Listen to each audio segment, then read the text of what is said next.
Greetings, YouTube. This is the Garage Autonomist. I want to thank everybody who tuned in last night when I tried to do a quick follow up to cultural appropriation by talking about cultural appreciation. And for some reason, I was streaming from my house last night, and it just got really choppy and weird. I made two different attempts. So, it was really cool also having, like, Jenny obviously had time to tune in at the time, and unfortunately, it just wasn't happening. Found out later that my cable company was having issues with the internet on their end in my neighborhood. And then on top of it all, I believe, because we have two different Wi-Fi networks in the house. So the one that I typically get on is the one that everyone else in the house doesn't use. So I may have needed to just move closer to the router. Who knows? The settings seemed okay, but anyway, I'm not going to bore you guys with all that technical shit. I'm just going to go ahead and get started on this. So I wanted to talk about cultural appreciation and cultural fusion. Now, I only wanted to touch more on two things that I had mentioned in the last stream regarding cultural appropriation, and that is cultural appreciation, where one likes or even embraces someone else's culture out of respect, love, and of course just plain liking it. Now before I go on, I just wanted to go back to the Marc Jacobs dreadlock flap, which I also touched on in the stream from yesterday. Dreadlocks are dreadlocks. I talked about where they came from and how they have meaning in one part of the world or culture, and how they can only be a hairstyle in other parts, because ultimately all of us can grow them. My issue was both, across, regardless of race and culture. Ethnicity.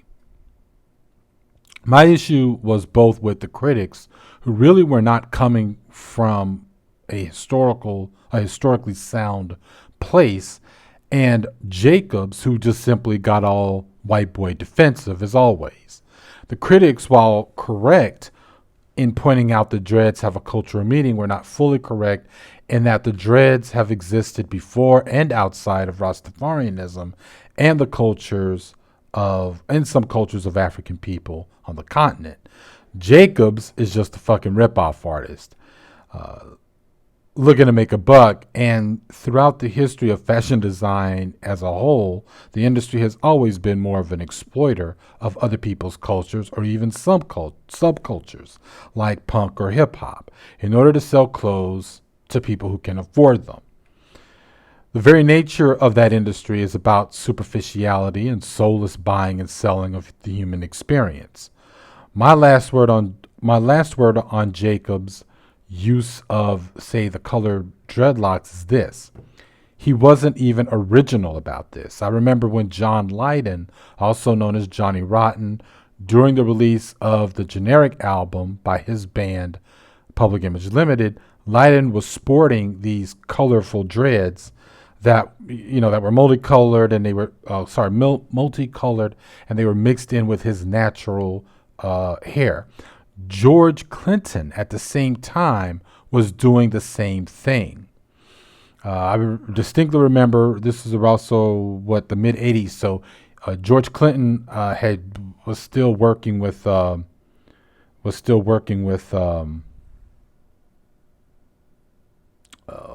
what were the names? Red Hot Chili Peppers, right?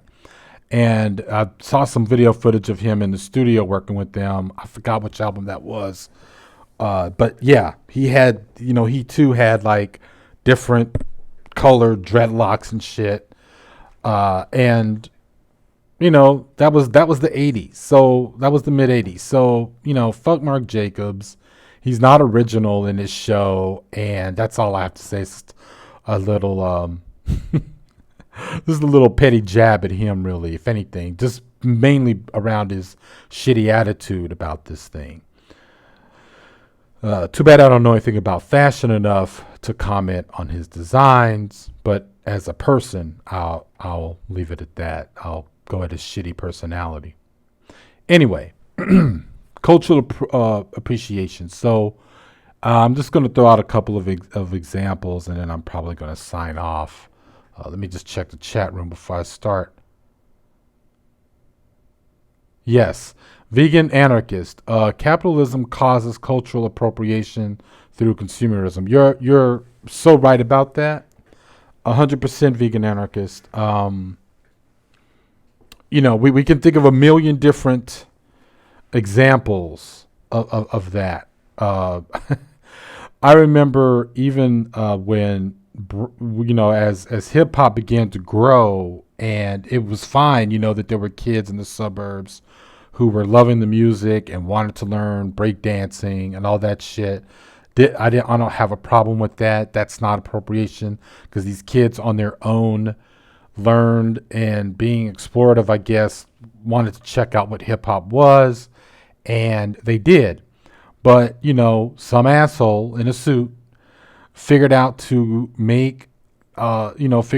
take a whole compilation of like C-level rappers at the time, C-list rappers, and then they added to the package a breakdance pad, and then I think even shoulder pads. I mean, that shit was like mass produced, and it was sold. The commercials were ridiculous.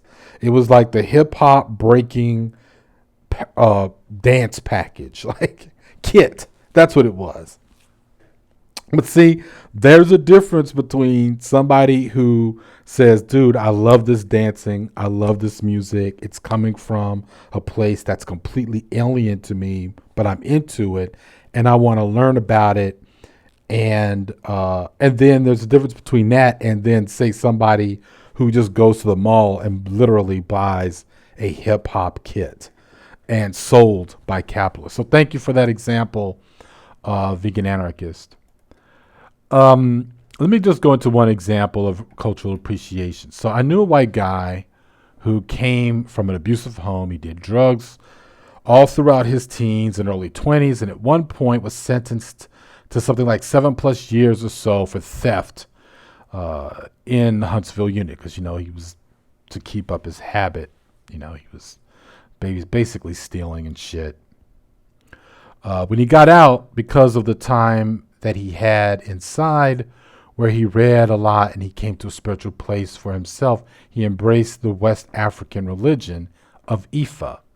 Now, the practice as a healer and the divinity part meant so much to him that he went through the next, 20 years now, as a Babalao, which is a priest of that religion. And if you see him, green eyes, little blonde trimmed beard. I believe he keeps his head shaved now these days. I'm not going to go there for why I think he keeps it shaved, but he'll kill me. But but if you see him, he wears the customary robes, the hat. He's always chewing on those damn licorice sticks. But he's not going to talk to you in some fake weird accent. He's not wearing a costume to look cool or to make fun of someone or wear somebody else's culture on his back to get attention. He dresses this way because this is the life that fits for him, and that's the life that he's actually made for him, and he that for himself, because that's who he is now. Now, I have another friend of mine who is a drummer. She's a black woman. And when her son started college this past year, she actually got a full music scholarship for herself to study in Osaka because she fell in love with taiko, if I'm pronouncing that correctly, hopefully. Taiko, or rather Japanese percussion. So here you have this black woman in her mid-40s, and she's going to kill me for saying that, and who didn't speak a lick of Japanese. She sent videos of her playing all the percussion styles ranging from jazz, rock, African, Latin, and Latin Caribbean. And she got into the school. And she went there because she loves Japanese taiko. She particularly likes those large drums. And her big thing is that maybe she might be so good that she might could join one of those all women troops that travel all over the world and do those shows. You know who I'm talking about. I can't. But right by now, there's like a whole bunch of other troops just like the one group that I can't think of. Let's talk about the instances of cooks who take one cuisine and they mix it with another. This has gone on throughout centuries of cooks who have lived and worked in societies that were trading with other nations. Now, today we have Asian chefs who love Mexican food, and some of them have gone and thought of things such as the sushi roll. The sushi roll that's like a burrito, or the sushi Ritos. I ate one. I couldn't even fucking finish it. It was kind of gross. But the point is that there's nothing wrong with a fusion of two different cultures. I don't think anyone's being exploited in this way. And the only time I think that anybody takes something of someone else's also and then tries to claim it as if it never existed, well, is specifically only in that issue. But none of these chefs or none of the cooks out here, or none of these little trendy fusion places that you see all over everywhere, or the food trucks, no one's claiming that the other culture that they're mixing it with something else is something that they themselves have created. Now, if you go to your average Chinatown, you might find okra there. And it's been highly disputed for decades as to where the origins of okra have come from. I'm not going to try to get into that too much.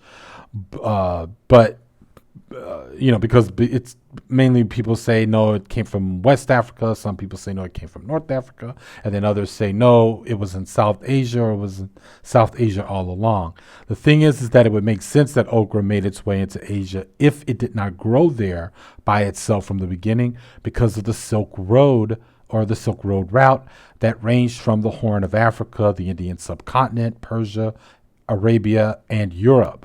The point is that despite a long history of people clashing in war, we have also traded and took on other people's food, art, engineering, and agricultural methods. Obviously, we do these things because we appreciate those other things. So my point is that it is okay for us to embrace and love other people's culture without exploiting somebody else's shit or making fun of it or costuming it ourselves in it. And we can enjoy and embrace these things without appropriating it.